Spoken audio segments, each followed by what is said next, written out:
Hello and welcome to SPMIS Academy. Today we'll analyze important newspaper articles of 21st February 2026.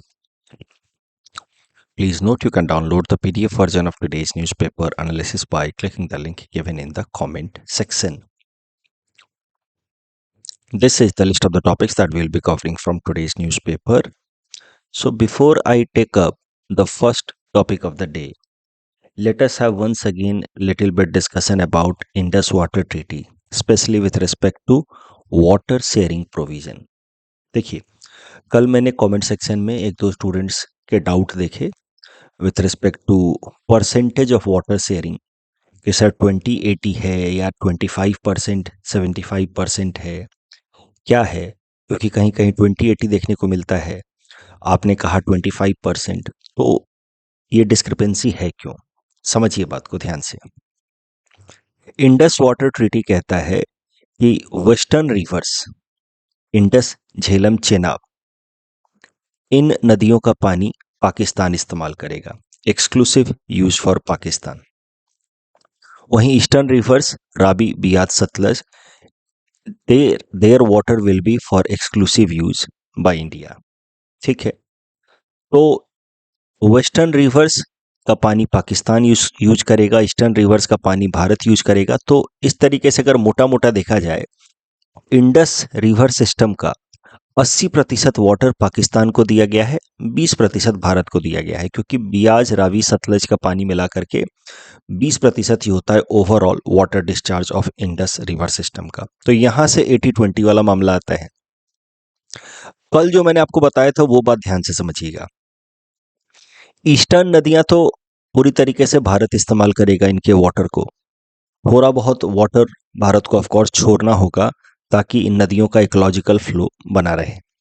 लेकिन जो western rivers हैं, दो as per the treaty इसका पानी पाकिस्तान के लिए होगा फॉर एक्सक्लूसिव यूज, बट एक कंडीशन लिखी गई है कि for certain activities like agriculture and domestic uses in a limited sense some amount of water can be used by India as well.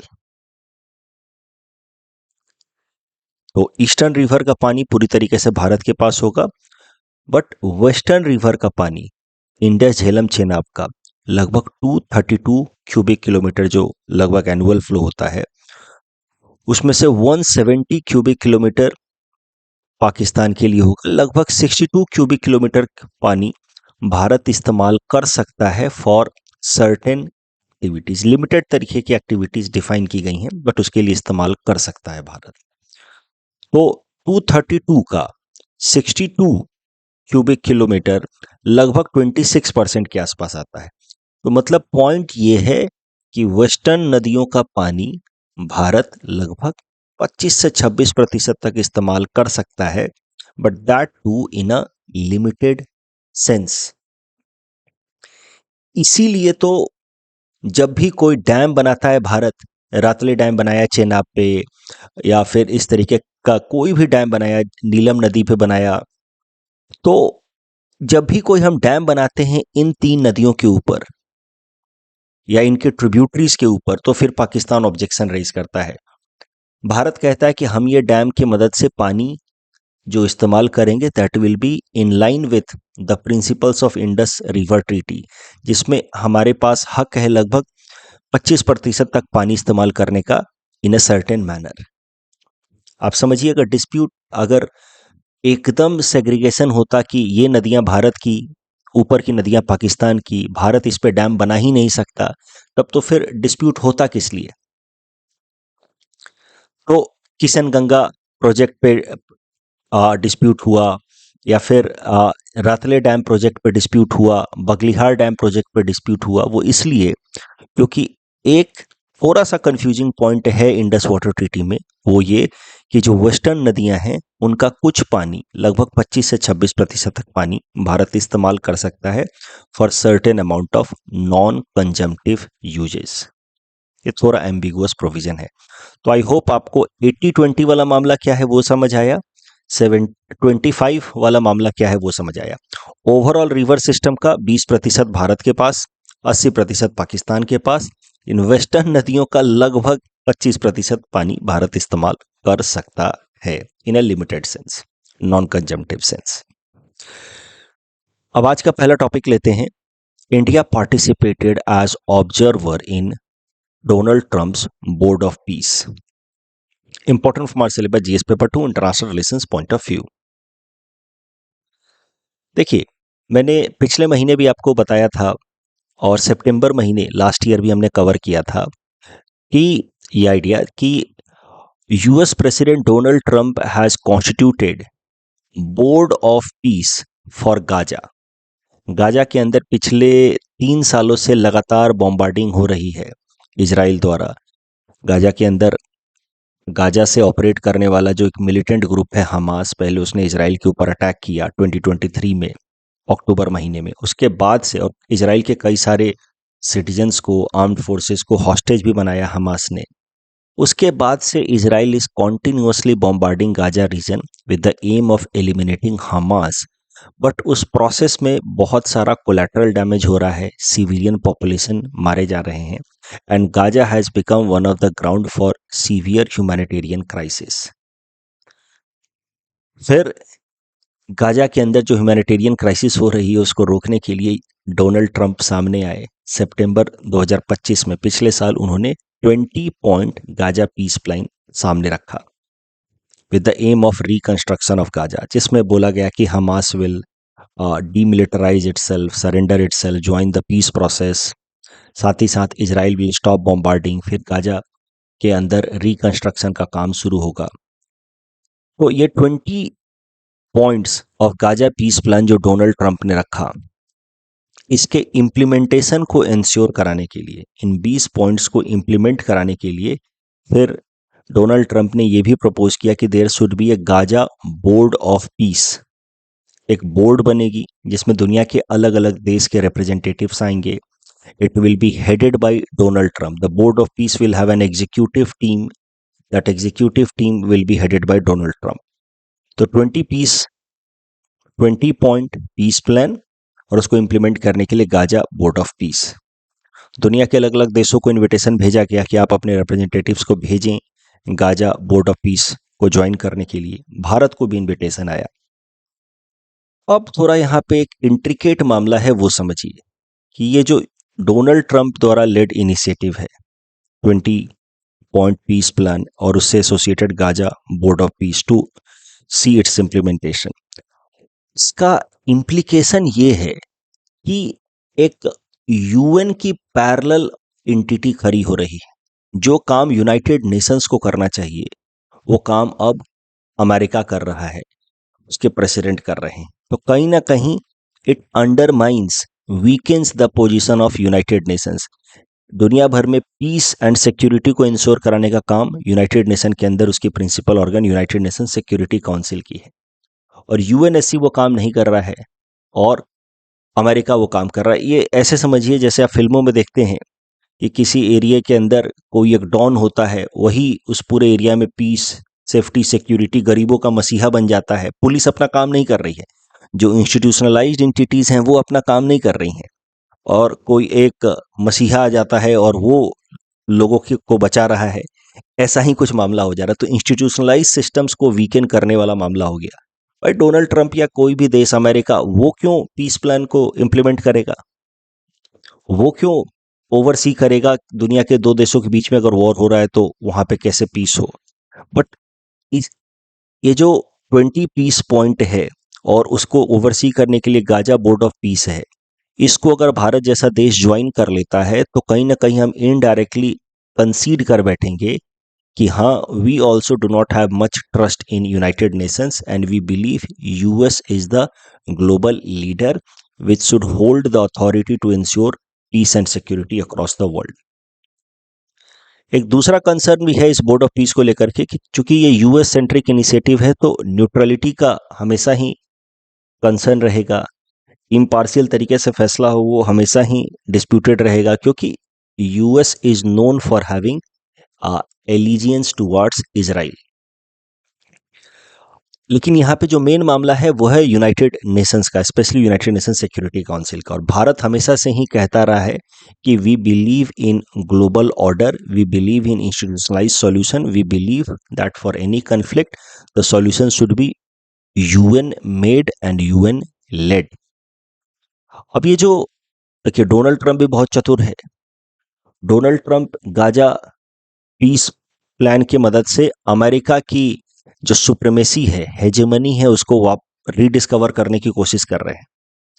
Donald Trump ने क्या किया, यूएस ने in fact led by Donald Trump of course, ये जो Gaza peace plan है और उसको implement करने के लिए गाजा बोर्ड ऑफ पीस का प्रपोजल है, इस आइडिया को यूनाइटेड नेशंस सिक्योरिटी काउंसिल के प्लेटफॉर्म पे भी अडॉप्ट करवा दिया।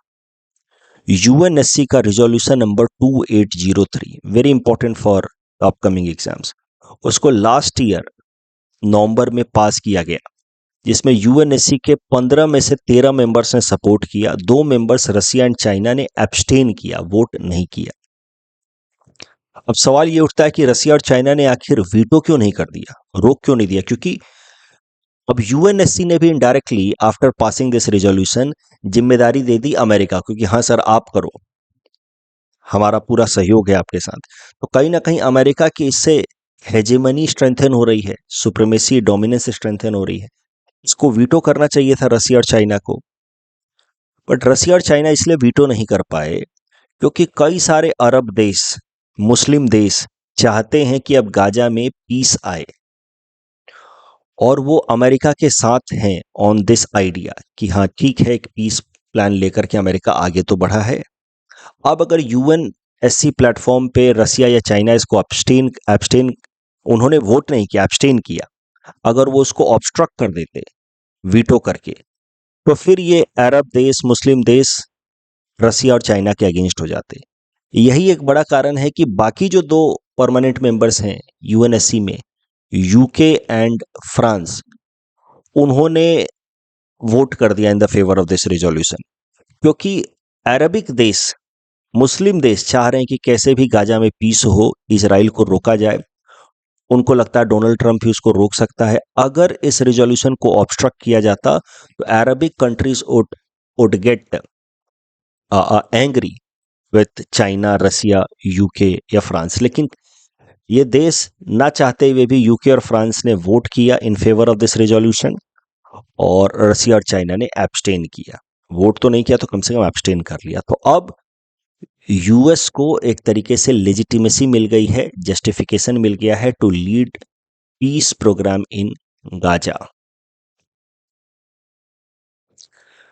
अब जो गाजा पीस बोर्ड की बात हुई थी और उसके लिए 20 पीस पॉइंट लाया गया था, उनको इम्प्लीमेंट करने के लिए गाजा पीस बोर्ड की पहली मीटिंग बुलाई गई वॉशिंगटन में इन यूएस यस्टरडे।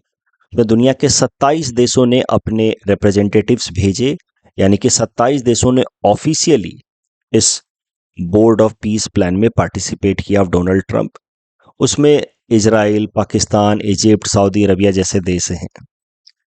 कई सारे देश, रसिया, चाइना, फ्रांस, यूके, खासकर ये 4 देश, देखिए they have not officially participated. ये चारों नाराज होंगे क्योंकि ये जरूर चाहेंगे कि फैसला अगर कुछ होना भी है तो यूएनएससी प्लेटफॉर्म से हो, अमेरिका क्यों लीड कर रहा है। ये P5 के permanent members apart from US, UNSC के permanent members apart from US, ये चारों के चारों नाराज हैं। So they were absent. India participated only as an observer, not as a member. तो भारत की तरफ से पार्टिसिपेशन हुआ है। यहाँ इसमें भी बात करें तो रसिया और चाइना ने तो ऑब्जर्वर की तरफ भी पार्टिसिपेट नहीं किया, यूके ने ऑब्जर्वर की तरफ पार्टिसिपेट किया, लेकिन मेंबर की तरफ पार्टिसिपेट नहीं किया। मेंबर मतलब those who will actively discuss, debate and then if needed vote also on some resolutions. Observer मतलब only sitting there to observe the process, understand the process. तो भारत ने ऑब्जर्वर की तरह पार्टिसिपेट किया। भारत की तरफ से Namgya Khampa, deputy chief of mission in Washington, participated as an observer. Bharat का participation in this board of peace, Donald Trump ने तो प्रधानमंत्री नरेंद्र मोदी जी को भी बुलाया था कि आप आएं और मेंबर की तरह पार्टिसिपेट करें। भारत ने पार्टिसिपेट नहीं किया, एक ऑब्जर्वर की तरह पार्टिसिपेट किया। भाई भारत का जो पार्टिसिपेशन है as an observer, it is again an example of balanced and calibrated action. हम नहीं चाहते कि हम अपने आप को अमेरिका से डिस्टेंस कर लें, अमेरिका के साथ हमारी कोई भी अभी असल हो, क्योंकि हम अमेरिका के साथ डील, ट्रेड नेगोशिएशन कर रहे हैं। At the same time, participating directly in this board of peace led by Donald Trump would be seen as a deviation from India's consistent stand that any international conflict must be resolved through United Nations. It must be UN made and UN led solution. हम indirectly कंसीड कर बैठते अगर हम full member की तरह participate करते कि yes we accept that America is a global leader and America should be given responsibility of maintaining international peace and security, not United Nations. तो एक बैलेंस तरीके से हमने फैसला लिया और हमने सिर्फ ऑब्जर्वर की तरह पार्टिसिपेट किया। ये जो बोर्ड ऑफ पीस की मीटिंग हुई है उसमें जो मेंबर कंट्रीज हैं उन्होंने मिल करके $7 बिलियन कमिट किया है fund in order to have relief in the Gaza region for the civilians. So ये जो टॉपिक है इसके बेसिस पे प्रीलिम्स प्रैक्टिस क्वेश्चन है। You may attempt this question, submit the answer in the comment section. ऐसा सवाल आपसे mains में पूछा जा सकता है कि जो US led Gaza board of peace है, does it undermine the authority the role of United Nations? Of course आपको इसमें पहले बताना है कि यूएस ने किया क्या, थोड़ा सा पॉजिटिव भी लिखना है कि यूनाइटेड नेशन सिक्योरिटी काउंसिल पे तो स्टेलमेट हो रहा था, कोई भी फैसला हो नहीं पा रहा था। 2-3 सालों से वहाँ पे ह्यूमैनिटेरियन क्राइसिस चल रही थी गाजा में और यूनाइटेड नेशन सिक्योरिटी काउंसिल कुछ कर नहीं पा रहा था because of differences amongst the P5 countries. तो थोड़ा सा पॉजिटिव भी लिख सकते हैं, बट आप कोर कंसर्न फिर लिखेंगे कि अब इसके लिए जो पीस प्लान अमेरिका लीड कर रहा है उसके कंसर्न्स क्या हैं, कि यूएन अंडरमाइन हो रहा है, इम्पार्शियलिटी का मामला सामने आएगा कि इम्पार्शियलिटी नहीं है, अमेरिका जो है इसको इस्तेमाल कर रहा है as a opportunity to project its power and establish its global dominance। तो इसी कारण से भारत का जो हमेशा से स्टैंड रहा है solution should be UN made and UN led, that would be better अगर हमें कॉन्फिडेंस इंस्पायर करना है in the outcome in terms of fairness. अगर फेयरनेस मतलब न्याय होना और न्याय दिखना, महसूस होना, दोनों जरूरी है। तो अगर ठीक से इस केस में पैलेस्तीन के साथ न्याय होता भी है तो भी दुनिया के देशों को लगेगा नहीं कि न्याय हुआ है, क्योंकि this process was led by US which always has been a strong ally of Israel. Perception of fairness is also important for justice, not just fairness itself. Next topic is about US Supreme Court rejects Donald Trump's global tariff. Indian polity perspective से important हो सकता है, GS paper 3 Indian economy perspective से important हो सकता है। देखिए US के सुप्रीम कोर्ट ने डोनाल्ड ट्रंप ने जितने भी ग्लोबल रेसिप्रोकल टैरिफ्स लगाए थे अलग अलग देशों के ऊपर, उसको स्ट्राइक डाउन कर दिया है 6-3 की मेजॉरिटी से। सुप्रीम कोर्ट ने क्या कहा कि टैरिफ लगाने का अधिकार सिर्फ वहां की लेजिस्लेटिव बॉडी, जिसको वहां कांग्रेस कहा जाता है, बाई कैमरल स्ट्रक्चर है वहां पे भी, तो सेनेट है, upper house, house of representatives है, लोअर हाउस, तो collectively it is known as Congress. तो कांग्रेस के पास ही कॉन्स्टिट्यूशनल अथॉरिटी है टैक्स लगाने का, इंक्लूडिंग टैरिफ। और डोनाल्ड ट्रंप ने अपने मर्जी से किसी देश पे 50%, किसी देश पे 70% ऐसे जो टैरिफ्स लगाए हैं, it is inconsistent with the constitutional provision. ये टैक्सेशन का पावर संविधान के हिसाब से कांग्रेस के पास है, ना कि एग्जीक्यूटिव के पास, and Donald Trump has exceeded executive authority.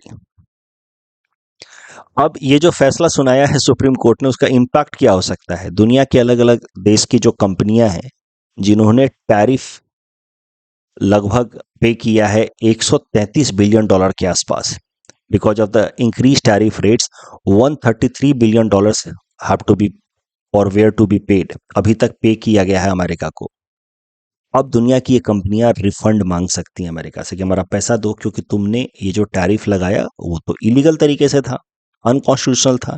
So companies में सीक रिफंड साथ ही साथ जो भारत और अमेरिका के ट्रेड नेगोशिएशंस चल रहे हैं उसमें इंडिया का पोजीशन थोड़ा स्ट्रेंथन होगा। अब अमेरिका हमें ये थ्रेटन नहीं कर सकता कि हम ट्रेड सैंक्शंस लगा देंगे, टैरिफ बढ़ा देंगे तुम्हारे ऊपर, क्योंकि टैरिफ लगाने के लिए अब एग्जीक्यूटिव ऑर्डर काफी नहीं होगा as per this supreme court judgement. ये जो फैसला है सुप्रीम कोर्ट का, इस फैसले से 3-4 पॉलिटी रिलेटेड कॉन्सेप्ट सामने आते हैं। The concept of separation of power, executives have certain defined functions power but they cannot use their power in arbitrary manner. The concept of rule of law, जिसको constitutionalism भी कहते हैं, कि executives को एक कानून के हिसाब से काम करना है, संवैधानिक नियम से काम करना है, अपने मर्जी से आर्बिट्ररी एक्शन नहीं ले सकते।